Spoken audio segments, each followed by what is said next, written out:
The Galactic Council chamber had not seen such tension in 3 millennia. Representatives from across the known galaxy sat in their designated pods, each species maintaining the careful distance that had preserved peace for so long. The crystalline Zephyrians hummed with nervous energy, their translucent bodies flickering with anxious light patterns. The massive Korath delegates shifted their rocky forms, grinding stone against stone. Even the ethereal veil dancers had abandoned their usual flowing movements, hovering motionless in their energy fields. At the center of it all stood Ambassador Chen Wei, the human representative, looking remarkably calm for someone whose species had just been declared the greatest threat to galactic civilization. "The motion has been called," announced High Chancellor Vexter, her 4 arms gesturing formally. "All present will now vote on Resolution 7749, the immediate containment and potential elimination of the human threat." Chen Wei smiled. It was not a pleasant expression, but it wasn't threatening either. It was the smile of someone who had been waiting for this moment for a very, very long time. The vote began with the aquatic sovereignty, their bioluminescent patterns flashing in rapid sequence. The depths vote in favor of containment. Humans have shown disturbing levels of unpredictability and expansion. The Korath Prime's voice rumbled like an avalanche.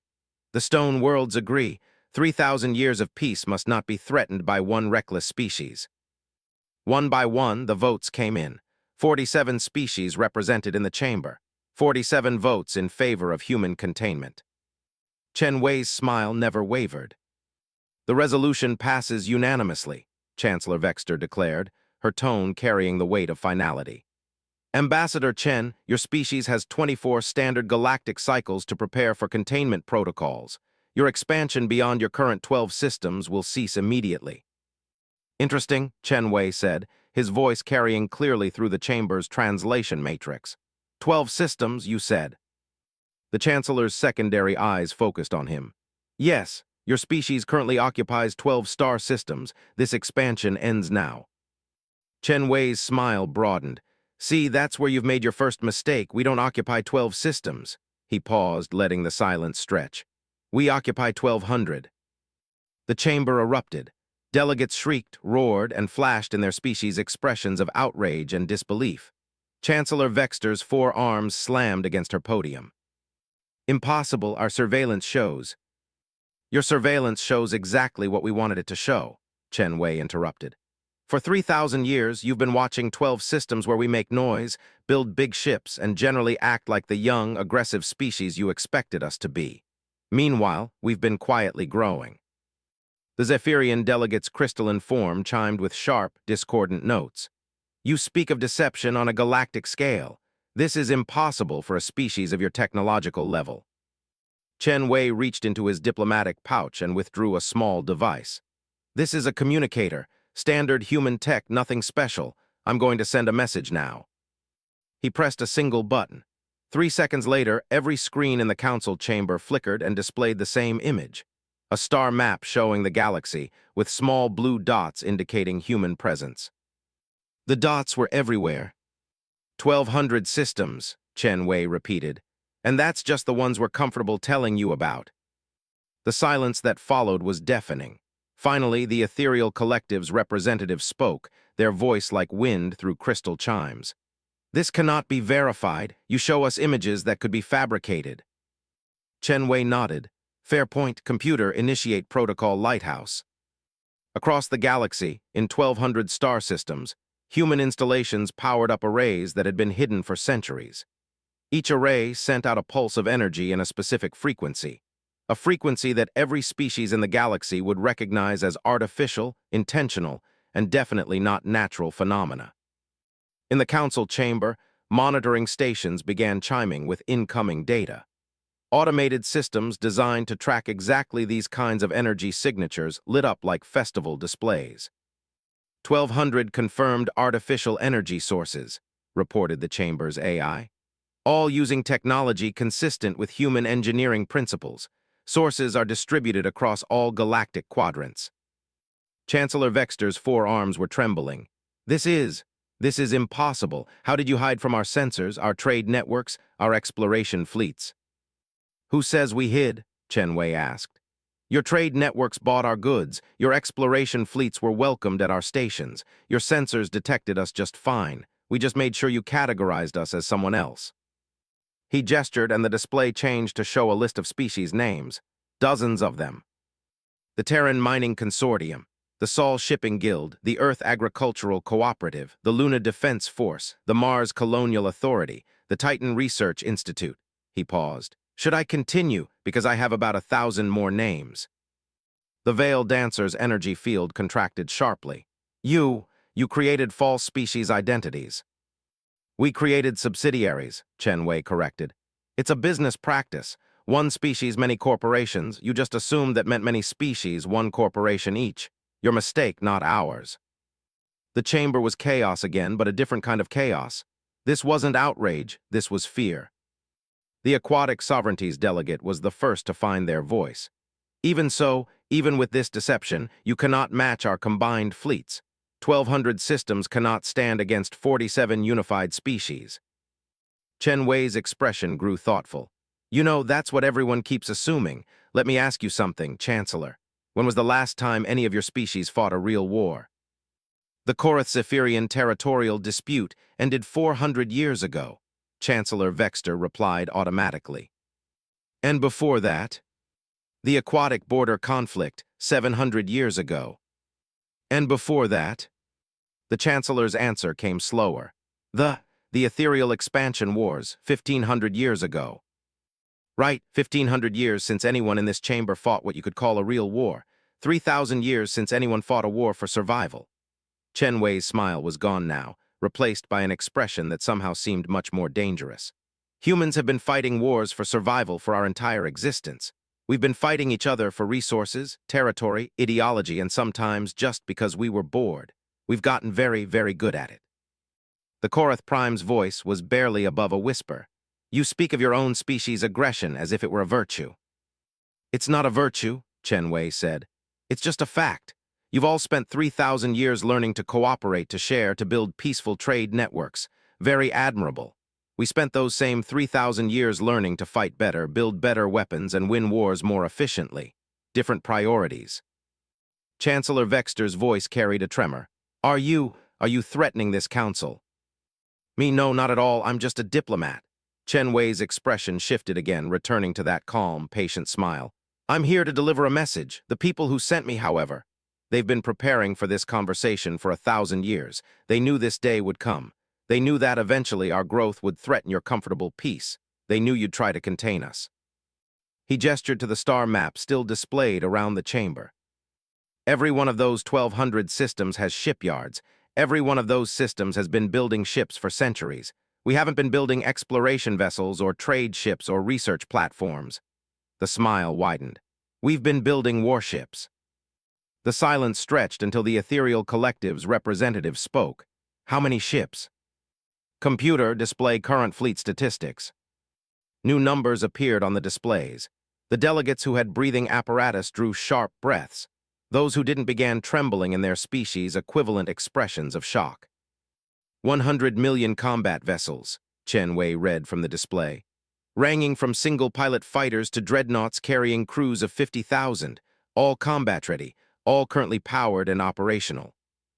The Zephyrian delegate's crystalline form was flashing rapid patterns of panic.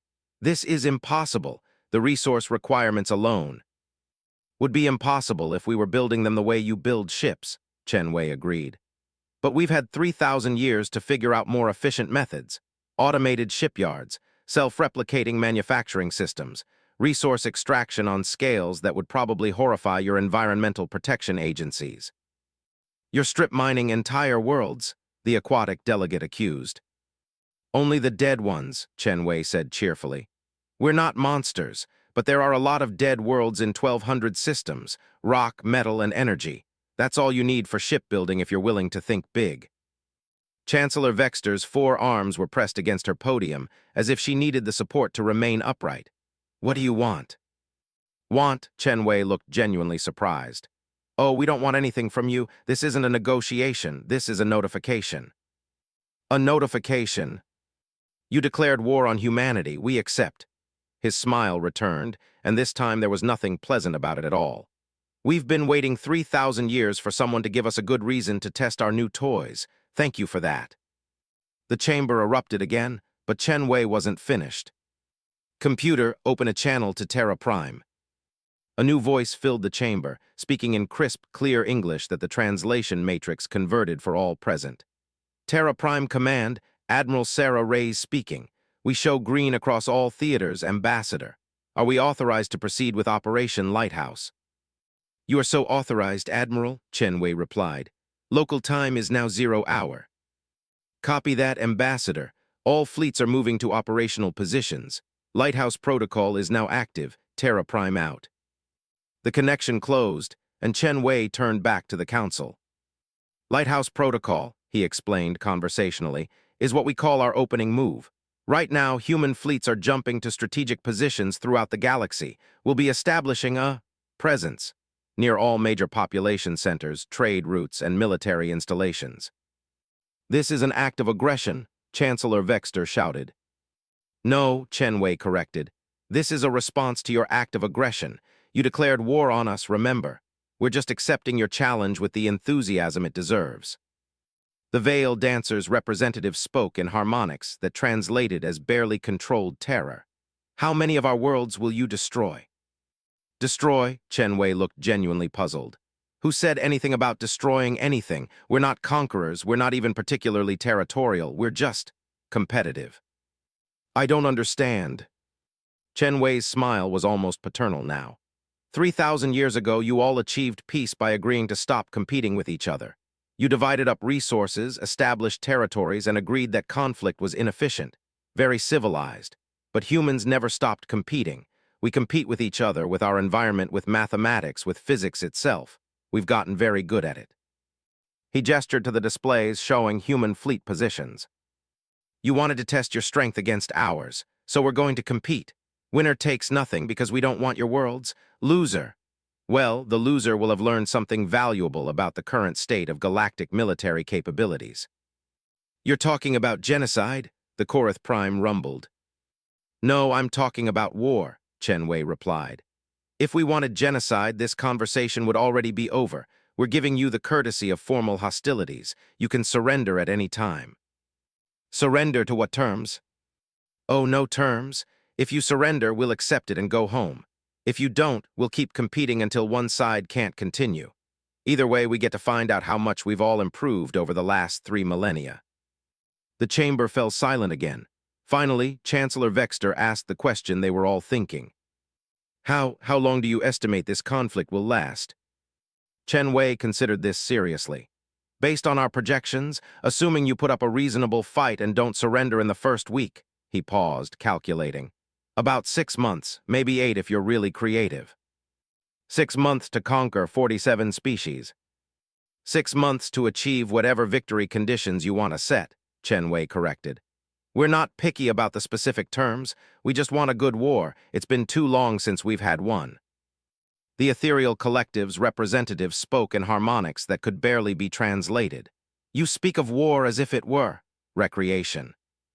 Chen Wei's expression grew thoughtful. You know, that's not entirely inaccurate. Humans have always used games to prepare for serious activities.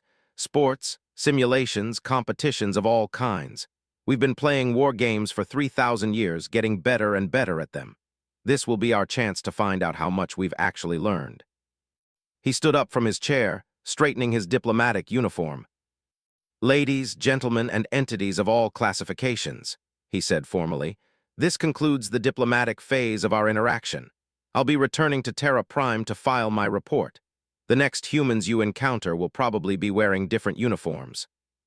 Wait, Chancellor Vexter called as he moved toward the chamber's exit. Is there no way to avoid this conflict? Chen Wei paused at the door. Oh, absolutely. You could withdraw your declaration of war, apologize for the misunderstanding, pretend this whole thing never happened. Hope flickered in the chamber. Of course, he continued, we'd still know that you tried to contain us. We'd still know that you considered us a threat worth eliminating. And we'd still have 100 million warships with nothing to do. The hope died. Better to settle this now, Chen Wei said cheerfully. Clear the air, no hard feelings afterward regardless of how it turns out. He stepped through the exit, then paused and looked back. Oh, and one more thing. When your military commanders are planning their defense strategies, you might want to keep in mind that everything you know about human capabilities is 3,000 years out of date. We've been keeping busy. The door sealed behind him, leaving the chamber in stunned silence. Outside in the corridor, Chen Wei activated his personal communicator. Ambassador to Terra Prime Command, package delivered. The galaxy is now officially at war with humanity. He paused, listening to the response. No, sir, they didn't take the news well. Recommend we proceed with the demonstration as planned. As he walked toward his ship, Ambassador Chen Wei was still smiling. It had been a good day. After 3,000 years of peace, humanity was finally going to get the chance to show the galaxy what they had learned. Behind him, in the chamber, 47 species began the frantic process of preparing for a war they had never wanted, against an enemy they had never understood. The age of peace was over. The age of competition had begun. The war room on Terra Prime looked nothing like what the Galactic Council would have expected. Instead of the sterile, high-tech command centers they used, humans had built something that looked almost comfortable. Wooden conference tables, leather chairs, and displays that seemed to grow from the walls themselves. Coffee makers hummed quietly in corners, and the air carried the faint scent of earth flowers. Admiral Sarah Reyes stood at the center of it all, studying holographic displays that showed the current positions of every human fleet in the galaxy. At 68, she was old for a fleet commander by Galactic Council standards, but humans had learned long ago that experience was more valuable than youth when planning wars. Status report, she said without looking away from the displays. All lighthouse fleets have reached their assigned positions, reported Captain Martinez from his station. We have eyes on every major Galactic Council military installation, population center, and industrial facility. Any response from their forces? They're scrambling, said Commander Park, monitoring communications. Emergency broadcasts across all Council channels. They're trying to mobilize their fleets, but it's chaos. They haven't run a coordinated military operation in centuries. Admiral Reyes nodded. It was exactly what human war game simulations had predicted. Peace was wonderful for trade and development, but it made species forget how to fight effectively. What about their technology assessments? She asked. Dr. Elizabeth Chang looked up from her analysis station. Preliminary scans confirm our projections. Their ships are built for efficiency and comfort, not combat. Heavy shielding, excellent life support systems, powerful engines for long-range travel. But their weapons are minimal, and their armor is designed to stop accidents, not deliberate attacks. Crew capabilities. Mixed results. The Korath are naturally tough and could adapt to military operations quickly. The Zephyrians have excellent reflexes and coordination. The aquatic sovereignty thinks in 3 dimensions naturally, which gives them tactical advantages in space combat. And their weaknesses. Dr. Chang's expression grew thoughtful. They've never learned to think like predators.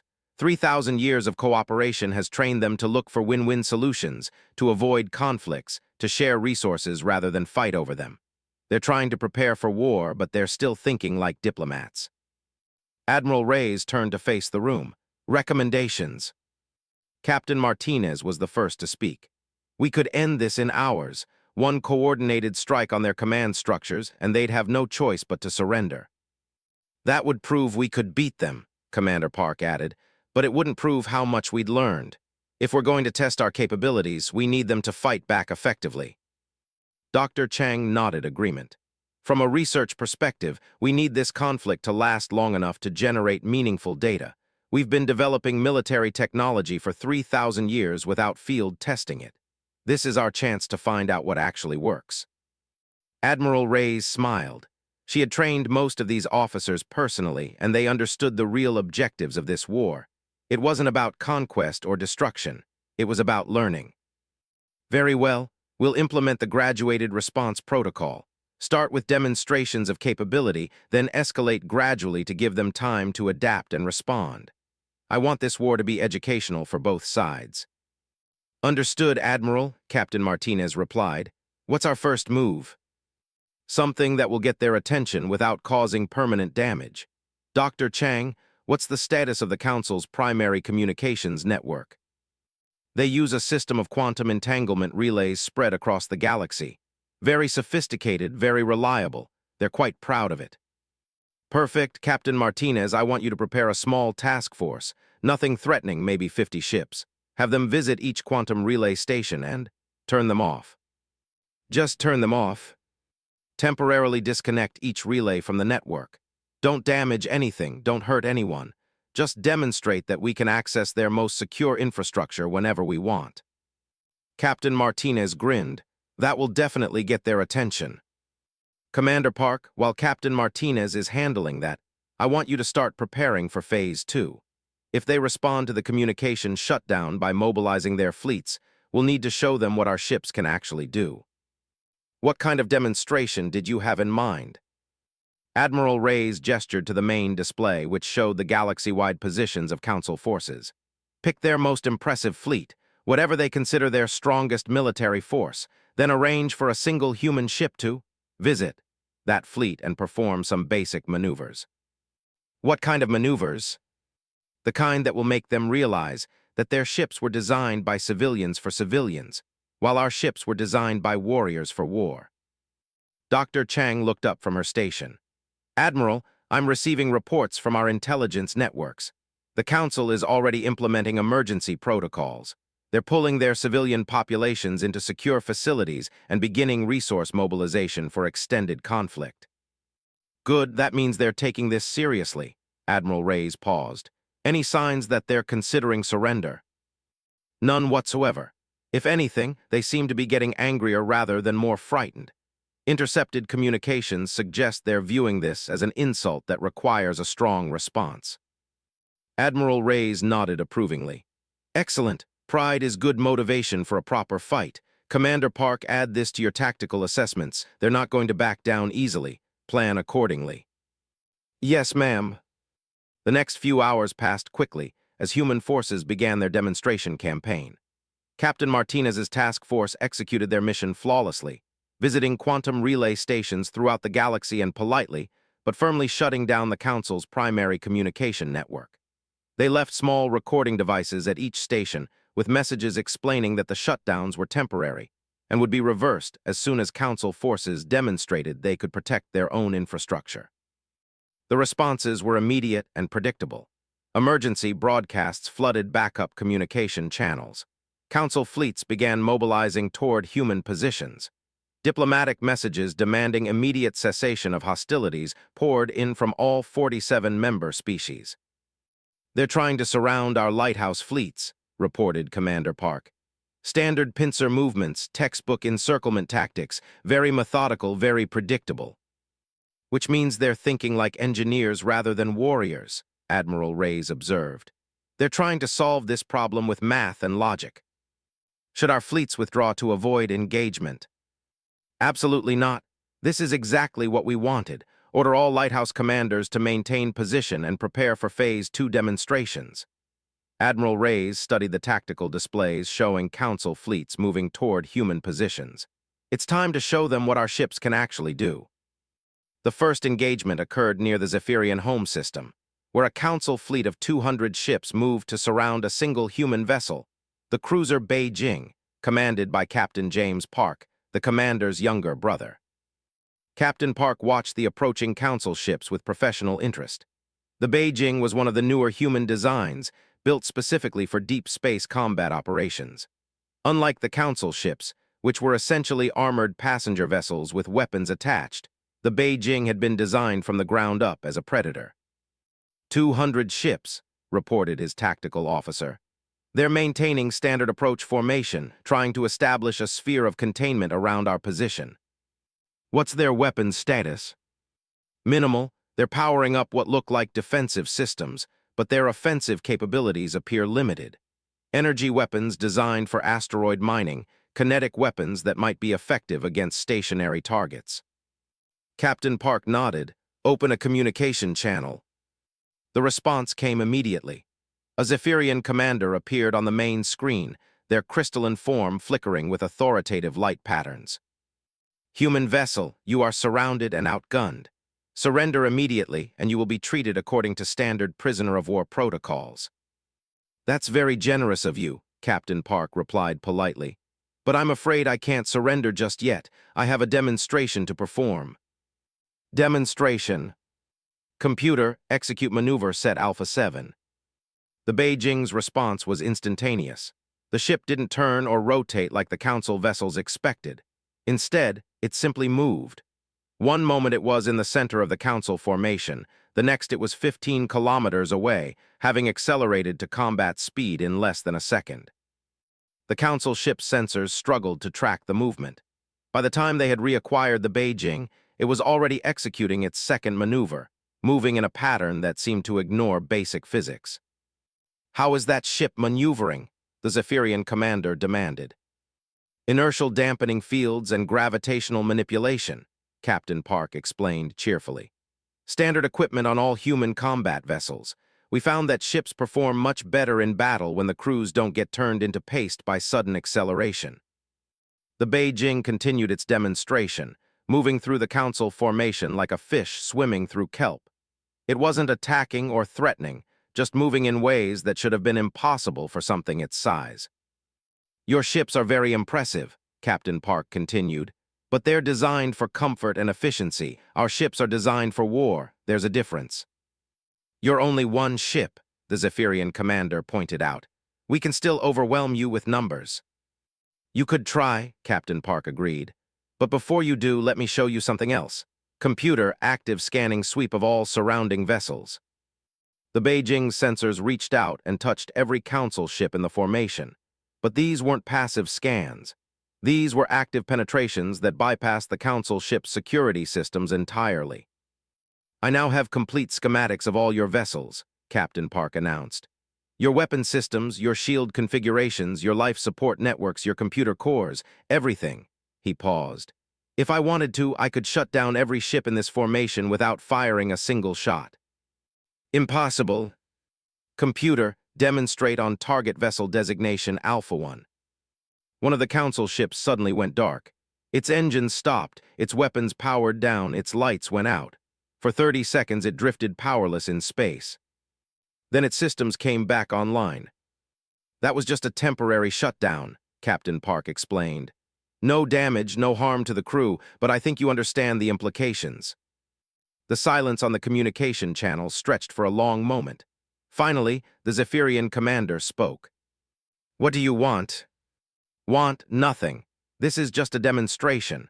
We wanted you to understand what human ships are capable of before this conflict gets more serious." "More serious?" "Oh yes, this is just the beginning. You declared war on us, remember? We're just getting started." Similar demonstrations were occurring throughout the galaxy as human ships encountered Council fleets. Each engagement followed the same pattern. Human vessels displaying capabilities that seemed to violate known physics, followed by demonstrations of how easily they could disable Council ships without causing permanent damage. Back on Terra Prime, Admiral Reyes watched the reports with satisfaction. "Excellent work. How are they responding?" "Panic mostly," reported Dr. Chang. "Their military commanders are struggling to adapt to our capabilities. They're trying to develop countermeasures, but they're thinking about this like an engineering problem rather than a military one." "Any signs of surrender?" "None. If anything, they seem to be getting more determined. Intelligence reports suggest they're beginning to mobilize their entire civilian infrastructure for military production." Admiral Reyes raised an eyebrow. "Total war mobilization." "It appears so. They're converting civilian shipyards to military production, drafting civilian personnel for fleet operations, and implementing resource rationing across all member worlds." "Impressive. They might be inexperienced at war, but they're not cowards." Captain Martinez returned from his communication shutdown mission and joined the briefing. "Quantum relay network is completely offline," he reported. "They're using backup systems now, but their coordination is severely limited." "How long before they can restore primary communications?" "With their technology, months, maybe years. Those quantum relays are extremely complex, and we disconnected them at the quantum level. They'll essentially have to rebuild the entire network from scratch." Admiral Reyes considered this. "That might be too much of a handicap. If they can't coordinate effectively, this won't be much of a test for our forces. Commander Park, Have our technical teams prepare restoration protocols for the quantum network. We'll give it back to them once they've demonstrated some effective countermeasures. Yes, ma'am. What's next on the demonstration schedule? Dr. Chang consulted her analysis displays. Intelligence suggests they're preparing for a major fleet action. They're assembling their largest combat forces for what appears to be a coordinated strike against multiple human positions. How many ships? Current projections suggest approximately 50,000 vessels from all member species, converging on our lighthouse positions in 3 different sectors. Admiral Reyes whistled softly. 50,000 ships. They are taking this seriously. Should we withdraw our lighthouse fleets to avoid unnecessary casualties? Absolutely not, but we will reinforce them. If the Council wants to test their strength against ours, we should give them a fair fight. She turned to Captain Martinez. How many ships can we deploy for defensive operations? We have approximately 10,000 vessels within immediate response range of the threatened sectors. 10,000 against 50,000. That seems about right for a fair fight. Dr. Chang looked up from her calculations. Admiral, are you sure about those odds? Our technological advantages are significant, but 5-to-1 numerical superiority is still a major factor. Admiral Reyes smiled. Dr. Chang, you're thinking like a council strategist. You're trying to solve this with math, but warfare isn't mathematics. It's psychology, tactics, innovation, and adaptation under pressure. Besides, she added, humans have always done our best work when we were outnumbered. She turned to address the entire command staff. Ladies and gentlemen, we're about to face the largest space battle in galactic history.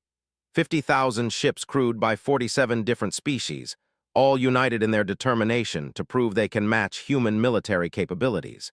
This is exactly the kind of test we've been preparing for. The room was silent, waiting for orders. All lighthouse fleets will maintain position and prepare for engagement.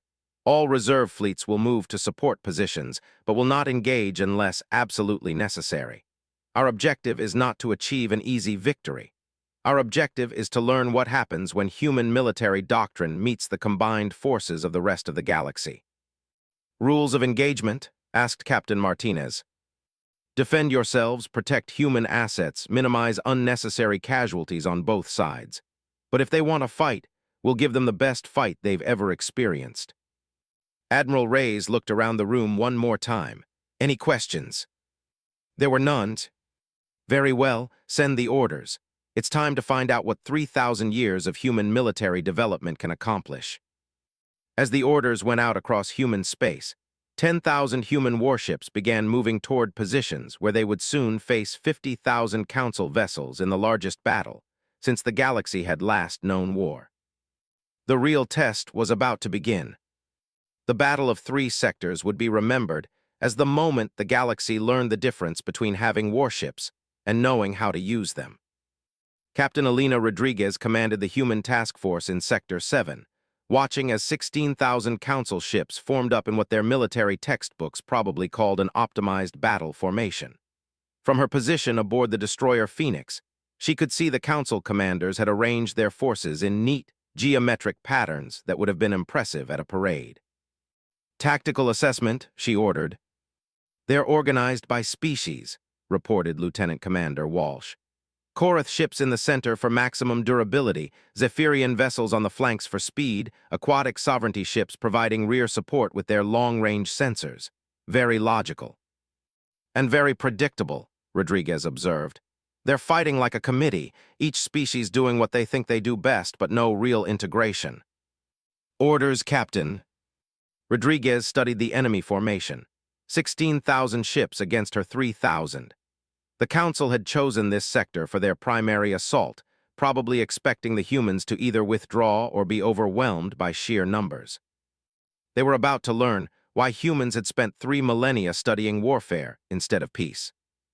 All ships implement formation Delta 9. We're going hunting. The human response was immediate and unlike anything the Council forces had ever seen. Instead of forming a defensive line or attempting to match the Council's organized formations, the human ships scattered. To the Council commanders, it looked like chaos. Human vessels spread out across a volume of space that should have made coordination impossible, moving in patterns that seemed random and undisciplined.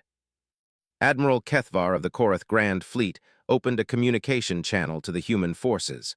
"Human Commander, your formation is unacceptable for military engagement. Reform your ships into proper battle lines for honorable combat."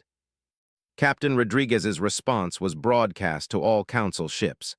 "Admiral, we appreciate the advice, but we'll stick with our current formation. Feel free to attack whenever you're ready." This is not how civilized species conduct warfare. "No," Rodriguez agreed. "This is how humans conduct warfare. There's a difference." The first Council attack was a masterpiece of coordination.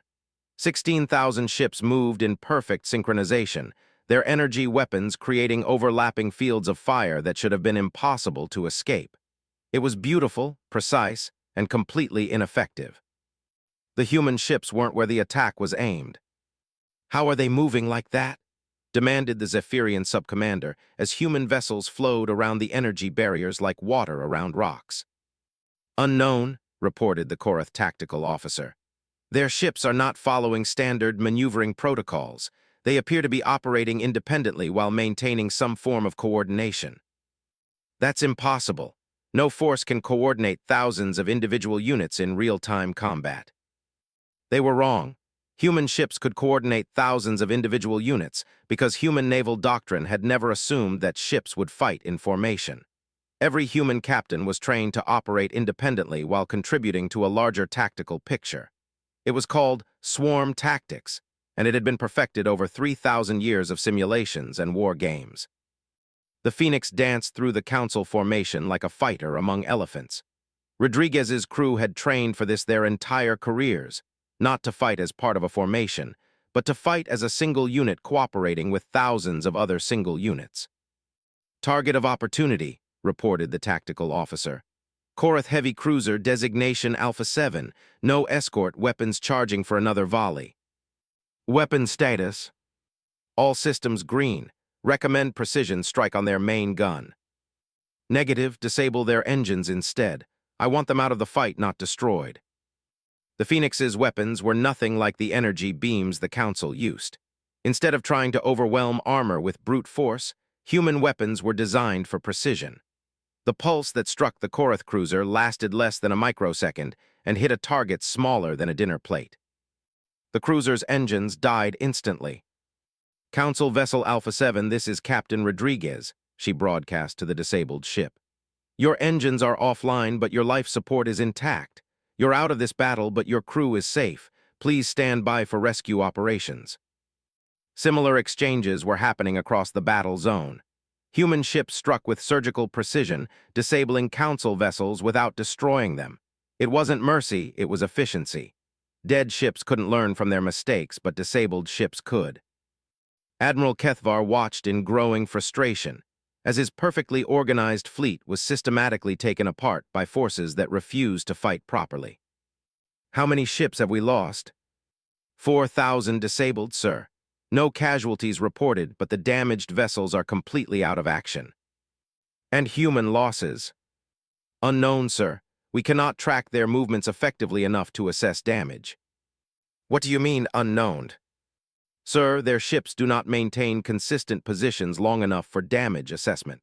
By the time our sensors lock onto a target, it has moved outside our scanning range." Admiral Kethvar had commanded ships for 200 years, but nothing in his experience had prepared him for an enemy that refused to stand still and fight properly. "All ships converge on human position coordinates 447,889. Overwhelming force against a single target." "Sir, which human position? Our sensors show 17 different human ship groups in that coordinate range." "Pick one, concentrate all firepower on a single human vessel." The Korath Grand Fleet turned its attention to the destroyer Phoenix, which had been making itself particularly obvious during the battle. 16,000 weapons systems locked onto Captain Rodriguez's ship and prepared to fire. Rodriguez watched the target locks appear on her displays and smiled. "All ships, execute Maneuver 17. What happened next would be studied in military academies for centuries. The Phoenix didn't dodge the incoming fire. Instead, it accelerated directly toward the center of the Council formation. Behind it, 3,000 human ships moved in perfect synchronization, each vessel following a precisely calculated path. The Council fired. For a moment, the space around the Phoenix was filled with enough energy to vaporize a small moon. When the energy dissipated, the ship was gone. Admiral Kethvar felt a moment of satisfaction. At least they had destroyed one human ship. Then the Phoenix reappeared, emerging from the center of the Korath formation. "How is that possible?" demanded the Admiral. "Unknown, sir. Analysis suggests the human ship used some form of temporal displacement technology." They were wrong again. The Phoenix hadn't used temporal displacement. It had used something much simpler and far more dangerous. It had moved through the spaces between energy beams while traveling at combat speed. Human ships were designed for maneuvers that would kill any other species. The crews trained in environments that would be considered torture by Council standards. When Captain Rodriguez ordered combat acceleration, her crew experienced forces that would have turned Korath bones to powder. "Damage report," she called out as the Phoenix completed its passage through the enemy formation. "Minor hull scoring on the port side," reported the damage control officer. "All systems operating normally." "Outstanding. All ships begin Phase 2. Phase 2 was what human tacticians called demonstration of superiority. Having proven they could survive anything the Council could throw at them, human forces now began showing what they could do in response. The Council formation, already disrupted by human movement, found itself under attack from directions that should have been impossible. Human ships struck from above, below, and through angles that violated the Council's understanding of three-dimensional combat. "They're using the gravity wells of nearby planets to alter their approach vectors," reported a Zephyrian navigator. "They're treating space like an ocean, using currents and tides to enhance their maneuvers." "Space doesn't have currents and tides." "It does if you know how to use gravitational fields properly." Admiral Kethvar watched his formation dissolve as human forces demonstrated capabilities that seemed to ignore the laws of physics. But worse than the impossible maneuvers was the precision of human attacks. Every strike disabled without destroying. Every shot was placed exactly where it would cause maximum tactical effect with minimum casualties. "They're not trying to kill us," he realized suddenly. "Sir, they're not trying to kill us. They're playing with us. This isn't a battle, it's a demonstration." As if responding to his words, Captain Rodriguez's voice came across the communication channels. "Admiral Kethvar, this is Captain Rodriguez. Your fleet has fought bravely, but you're using tactics that are 3,000 years out of date. Would you like to discuss surrender, or shall we continue the demonstration?" "You have not defeated us." "Admiral, I have 1,700 ships left in fighting condition. You have approximately 4,000. But your ships can't maneuver, can't coordinate, and can't adapt to changing tactical situations. This battle is over." "We still outnumber you." "Numbers don't win battles, Admiral. Training, equipment, tactics, and experience win battles. You've had 3,000 years of peace. We've had 3,000 years of preparation for war." Admiral Kethvar looked around his command center. Half his fleet was disabled. The other half was struggling to maintain formation against an enemy that refused to fight by any recognizable rules. "What are your surrender terms?" "No terms, Admiral. If you surrender, we'll repair your ships and send you home. This was never about conquest. It was about education." "Education?" "You needed to learn what human military capabilities actually are. We needed to learn whether 3,000 years of military development had been worthwhile." Rodriguez paused. "I think we've both learned what we needed to know." The Battle of Three Sectors lasted 8 hours. When it was over, 43,000 Council ships had been disabled with minimal casualties. Human forces had suffered 12 ships damaged and 0 ships destroyed. But the most important result was not measured in ships or casualties. News of the battle spread across the galaxy faster than any communication system could carry it. The message was simple and clear. Humanity had not spent 3,000 years of peace preparing for peace. They had spent it preparing for war. On the Council homeworlds, emergency sessions convened to discuss the impossible reports coming from the battle zones. How could 10,000 human ships defeat 50,000 Council vessels? How could technology so advanced remain hidden for centuries? How could any species be so thoroughly prepared for a war nobody had expected? On Terra Prime, Admiral Reyes reviewed the battle reports with professional satisfaction. "Excellent results across all sectors," she announced to her staff. "Minimal casualties on both sides, maximum demonstration of capability, complete tactical superiority established." "What's our next move?" asked Captain Martinez. "That depends on how the Council responds to this education. If they're smart, they'll ask for a ceasefire and negotiate an end to this conflict. And if they're not smart..." Admiral Reyes smiled. "Then we'll continue their education. Dr. Chang, what's the status of Council military production?" "They're shifting to total war footing," Dr. Chang reported. "Converting all civilian infrastructure to military use, implementing emergency conscription, and beginning crash programs to develop new weapons technology." "Interesting, they're not giving up. Intelligence suggests they're hopping to overwhelm us with sheer production capacity. If they can build ships faster than we can disable them, they might eventually achieve numerical superiority that even our technological advantages can't overcome." Admiral Reyes considered this. "You know, they might be right. It's a sound strategy. How many ships could they potentially build?" "With their combined industrial capacity, potentially millions of vessels given enough time." "And how long would that take?" "Estimates suggest 18 months for significant production, 3 to 5 years for overwhelming numerical superiority."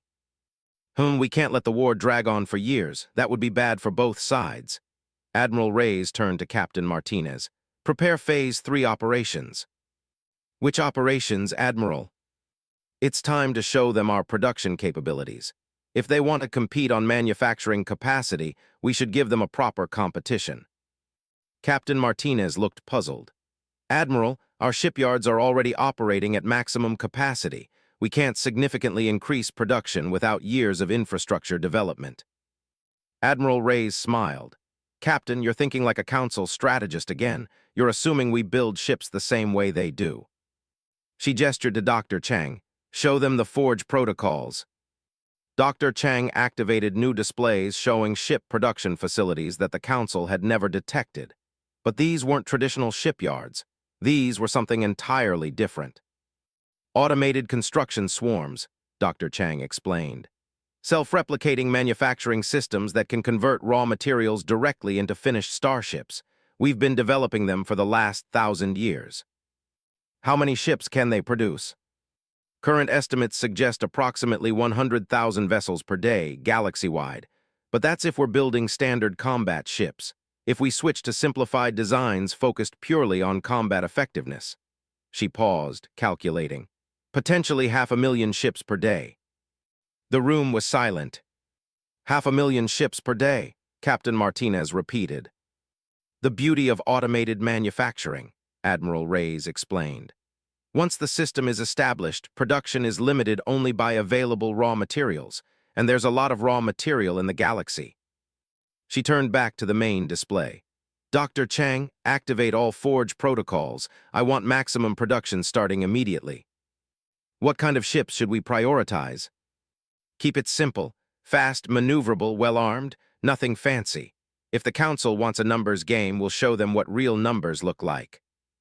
As the orders went out, hidden production facilities throughout human space began converting asteroids, dead planets, and space debris into starships. Within hours, new vessels were rolling off production lines at rates that would have seemed impossible to any civilization that built ships one at a time.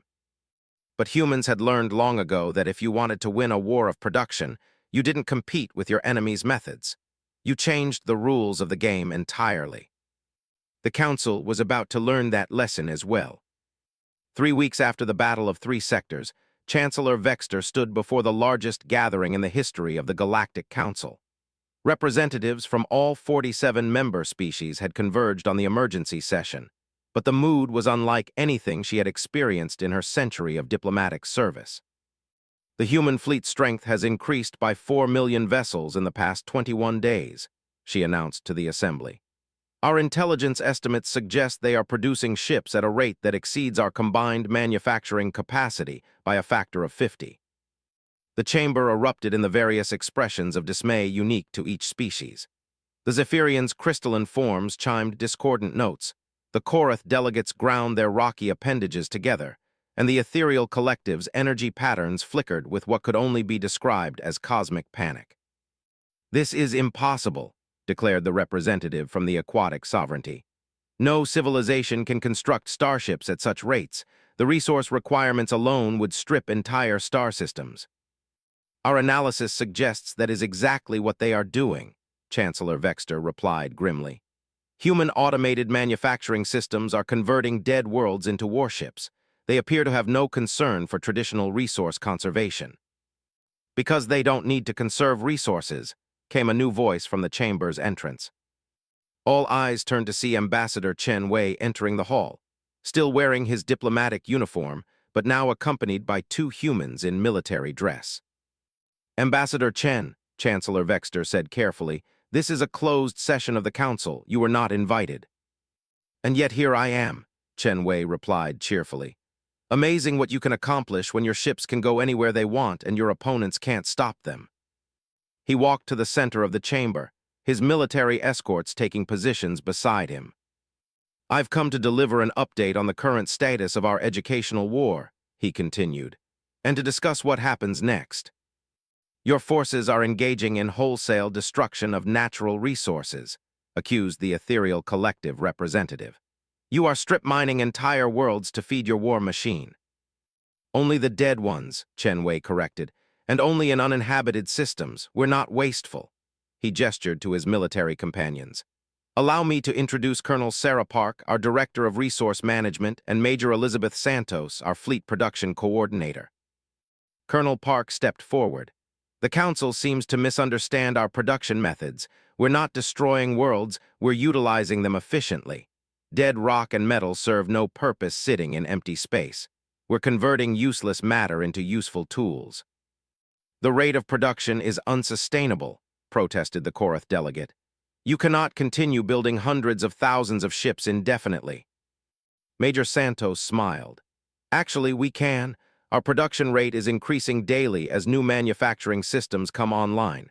Current projections suggest we'll reach our target production levels within 6 months." "Target production levels?" Chancellor Vexter asked with growing dread. 10 million new ships per day," Major Santos replied casually. "That should give us adequate reserves for any future educational needs." The silence in the chamber was profound. Ambassador Chen Wei looked around at the stunned delegates. "But we're not here to discuss production statistics. We're here because the nature of this educational experience needs to change." "Change how?" "Your species have responded to our initial lessons by mobilizing for total war. Industrial conversion, military conscription, research programs focused on developing counter-technologies." Chen Wei nodded approvingly. "Very impressive. You're learning." "Learning what?" "That warfare isn't just about individual battles. It's about entire civilizations adapting to conflict. You've begun the transformation from peaceful societies to military powers." His expression grew thoughtful. "The question is whether you can complete that transformation before it's too late." "Too late for what?" "To provide us with the challenge we're looking for." Chen Wei gestured, and holographic displays appeared throughout the chamber showing human fleet positions across the galaxy. Right now, human forces are positioned near every major population center, industrial facility, and military installation in Council space. We could end this war in hours if we chose to, but that wouldn't serve our educational purposes. Chancellor Vexter's forearms were trembling. "What do you want?" "We want you to become worthy opponents," Chen Wei replied. "We want you to adapt, innovate, and develop into the kind of civilization that can provide humanity with a real test of our capabilities. And if we cannot, then this war ends, and we all go home having learned that 3,000 years of peace makes species soft." Chen Wei's smile was not pleasant. "But I don't think that's what will happen." "Why not?" "Because you're already changing. Your production facilities are working around the clock. Your scientists are developing new technologies. Your military commanders are learning to think like warriors instead of bureaucrats." He paused. "You're becoming dangerous." Colonel Park activated new displays showing Council military developments. "The Korath have developed new armor compounds that can resist human precision weapons. she reported.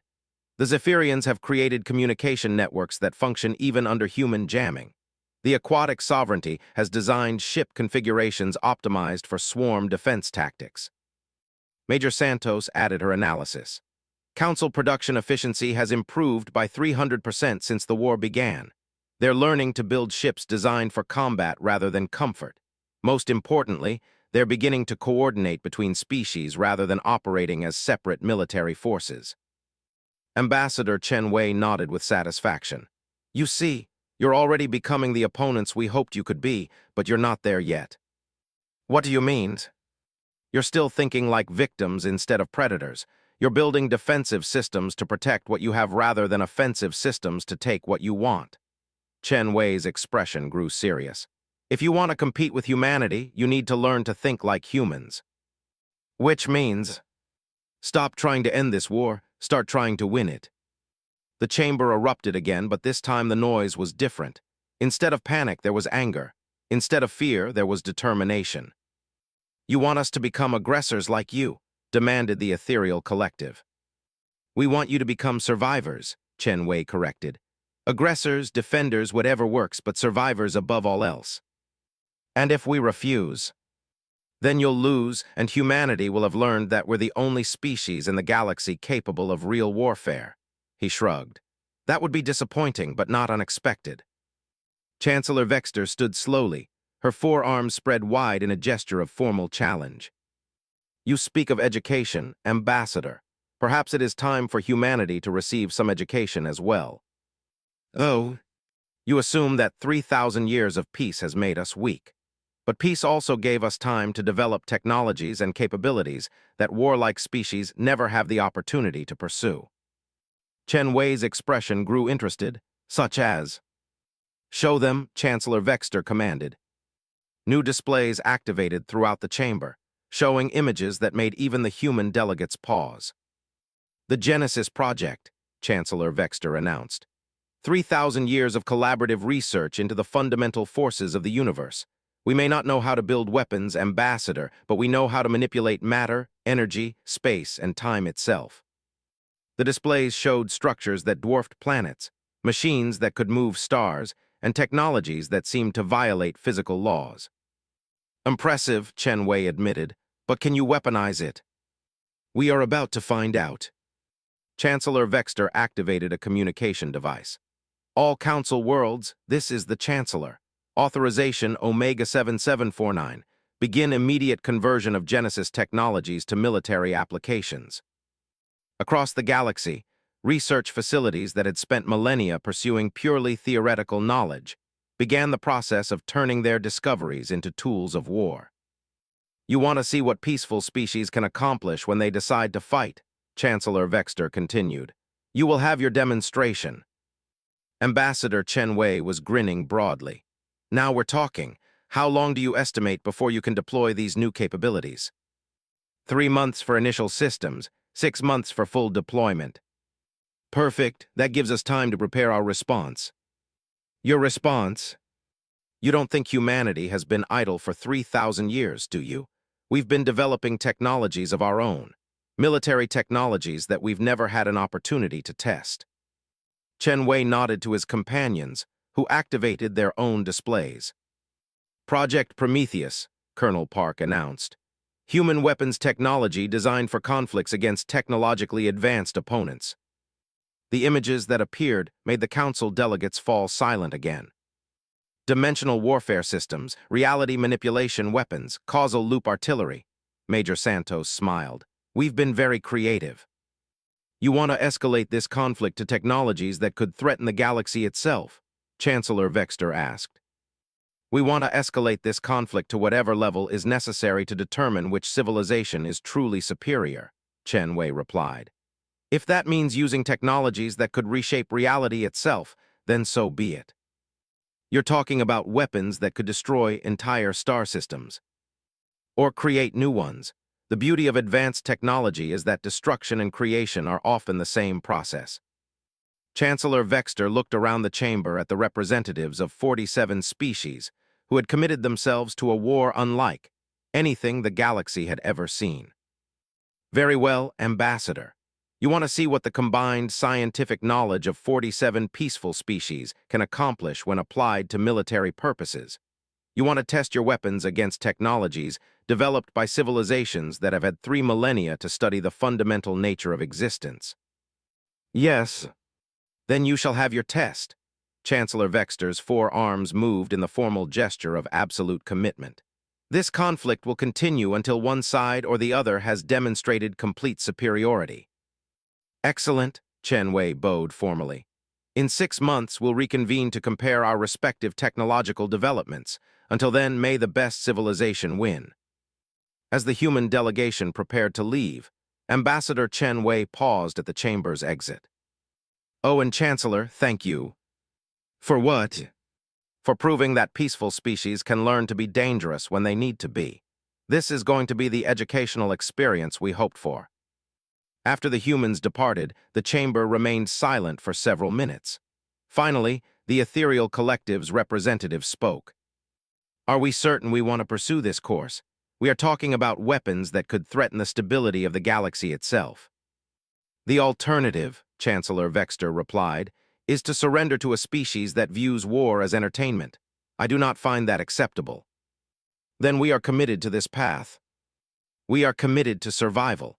If that requires us to become something we have never been before, then so be it. Around the galaxy, 2 civilizations began preparing for a conflict that would test not just their military capabilities, but the very nature of what they were as species. Humanity prepared to deploy weapons designed for wars between gods. The Council prepared to turn 3 millennia of peaceful scientific advancement into tools of unprecedented destruction. Neither side yet realized that they were about to discover what happened when unstoppable forces met immovable objects on a galactic scale. The educational war was about to become something far more significant than either side had originally intended. 6 months later, the space between galaxies hosted the strangest diplomatic meeting in the history of known civilization. Admiral Sarah Reyes stood on the observation deck of the human command vessel Ascension, watching as the largest fleet ever assembled by any species held position in the cosmic void. 10 billion human warships stretched across space in formations that took advantage of 3-dimensional thinking on scales that dwarfed solar systems. Across from them, the combined forces of the Galactic Council waited in their own impossible formation. Where human ships formed patterns of geometric precision, Council vessels had arranged themselves in configurations that seemed to flow and pulse like living organisms. Impressive, Admiral Reyes murmured to her staff. 6 months ago, they could barely coordinate 1,000 ships. Now they're managing formations of hundreds of millions. They've learned quickly, agreed Captain Martinez, studying the tactical displays. Too quickly, if you ask me. Dr. Chang looked up from her analysis station. Their formation isn't just for show. It's functional. They're using combined gravitational fields from their ships to create artificial spacetime structures. That formation is actually warping reality around itself. Can we counter it? Unknown, we've never seen anything like it. Admiral Reyes nodded. Good, that means this will be educational. A communication request appeared on the main display. Admiral Reyes accepted it, and the observation deck filled with a holographic projection showing the Council's command center. Chancellor Vexter appeared, but she looked different than she had 6 months ago. Her diplomatic robes had been replaced by what could only be described as combat armor, and her 4 arms moved with the precise efficiency of someone who had learned to think tactically. Admiral Reyes, she said without preamble, are you prepared to begin the final phase of this educational conflict? We are, Chancellor. Are your forces ready? Our forces are changed. Chancellor Vexter gestured, and the display showed images of Council ships that bore little resemblance to the civilian vessels they had started with. 6 months of total war footing has taught us much about the applications of our peaceful technologies. Show us. The space around the Council formation suddenly filled with structures that shouldn't have been able to exist. Geometric shapes that hurt to look at directly, energy patterns that seemed to bend light around them, and weapons platforms that appeared to be built from crystallized spacetime itself. Genesis technology militarized, Chancellor Vexter explained. We can now manipulate matter at the quantum level, alter the flow of time in localized regions, and create weapons that attack the fundamental forces that hold reality together. Admiral Reyes studied the displays with professional appreciation. Impressive, Dr. Chang analysis. Those aren't just weapons, Admiral. They're reality manipulation devices. If those things fire, they won't just destroy ships, they'll rewrite the physical laws in whatever region they target. Excellent, our turn. All ships deploy Prometheus systems. The human formation responded by changing. Not moving, not reconfiguring, but actually changing into something else entirely. Ships became structures that existed in dimensions that standard sensors couldn't track. Weapons appeared that seemed to be built from concepts rather than matter. Dimensional warfare technology, Admiral Reyes explained to the Council. We've learned to fight in universes that run on different physical laws than this one. Our weapons don't just destroy targets, they remove them from existence entirely. Fascinating, Chancellor Vexter replied. It seems both our civilizations have been more creative than initially anticipated. Indeed, shall we begin? One moment, Admiral. There is something we must discuss first. Oh. Chancellor Vexter's expression grew serious. Our scientists estimate that a full engagement between our current forces would destabilize this entire galactic region, possibly multiple galaxies. Our projections suggest the same thing, Admiral Reyes agreed. The weapons we've developed are comprehensive. Are we prepared to accept that level of destruction for the sake of determining which civilization is superior? Admiral Reyes considered this carefully. Around her, the command staff waited for an answer that would determine the fate of trillions of beings. Chancellor, she said finally, what if we're asking the wrong question? Meaning, we've been trying to determine which of our civilizations is superior, but maybe the real question is whether either of our civilizations is complete. I don't understand. Look at what we've accomplished in the last 6 months. Humanity went from hidden expansion to open military dominance. The Council went from peaceful cooperation to unified military action. Both sides developed technologies that approach the theoretical limits of what's possible. Admiral Reyes gestured to the assembled fleets. But we only accomplished this because we were competing with each other. Humanity's military innovations were driven by the need to stay ahead of Council adaptations. Council technological breakthroughs happened because you needed to match human capabilities. You're suggesting that neither side could have reached these levels of advancement alone. I'm suggesting that both our civilizations have been incomplete. Humanity has been all competition and no cooperation. The Council has been all cooperation and no competition. But when we work against each other, Admiral Reyes paused. Look at what we've achieved. Chancellor Vexter's forearms moved in what Admiral Reyes had learned was a gesture of deep consideration. You're proposing that this conflict has been beneficial for both sides. I'm proposing that this conflict has shown both sides what they were missing. And what do you suggest we do with this realization? Admiral Reyes smiled. I suggest we test a hypothesis. Which hypothesis? Instead of using our new capabilities to determine which civilization is superior, let's use them to determine what we can accomplish if we combine them. The communication channel was silent for several minutes as Chancellor Vexter consulted with her advisors. What kind of combination did you have in mind? She asked finally. Something that's never been attempted before. A joint project between all the civilizations in this galaxy. Something that requires both human competitive innovation and Council cooperative coordination. Such as... Admiral Reyes activated new displays showing star charts that extended far beyond their current galaxy. The universe is full of galaxies, trillions of them. Most of them are empty of intelligent life, but some of them aren't. She paused. What if the real test of our civilizations isn't how well we can fight each other, but how well we can work together to explore and develop the universe beyond our current reach? You're talking about intergalactic expansion. I'm talking about growing beyond the limitations that have kept both our civilizations confined to this galaxy.